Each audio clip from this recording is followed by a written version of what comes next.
Emmanuel Sicamois, vous êtes chef du bassin carrière pour le groupe Perrier, Oui. qui est exploitant de carrière, mais aussi qui gère près d'une carrière ici dans l'Est lyonnais un centre de recyclage, de traitement des déchets du BTP.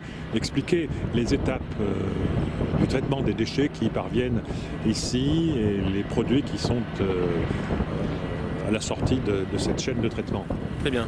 Alors, nous accueillons ici les déchets du BTP, comme vous l'avez dit, c'est-à-dire les déchets issus de la déconstruction à la fois de routes et de bâtiments, donc des bétons et des enrobés bitumineux, les constituants de la route.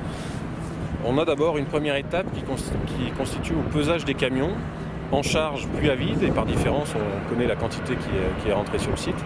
Et on en profite pour faire un contrôle préalable de la qualité des matériaux pour vérifier leur caractère inerte. Si jamais on a le moindre doute, si on constate qu'ils sont non inertes, à ce moment-là, les matériaux sont refusés. Ils doivent aller dans la filière adaptée. Donc on accepte ces matériaux, ensuite on les stocke en mélange de béton et d'enrobé.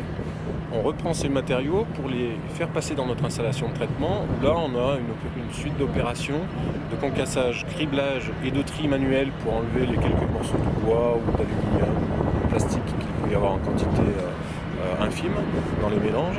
Et ça nous permet, après traitement, d'obtenir ce qu'on appelle des graves recyclés, c'est-à-dire des matériaux qui vont servir de sous-couche de structure routière, donc de construction de route sur laquelle on va venir poser le tapis routier, qui est l'étape finale de construction de la route. Et cette plateforme date de 1992, c'est la plus ancienne de la métropole de Lyon.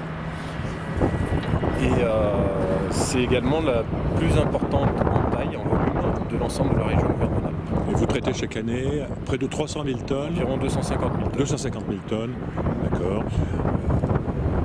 Et tout ça nous permet d'économiser autant de tonnes sur notre gisement de matériaux naturels et donc d'économiser la ressource en matériaux naturels. Très bien. Je vous remercie. Avec plaisir.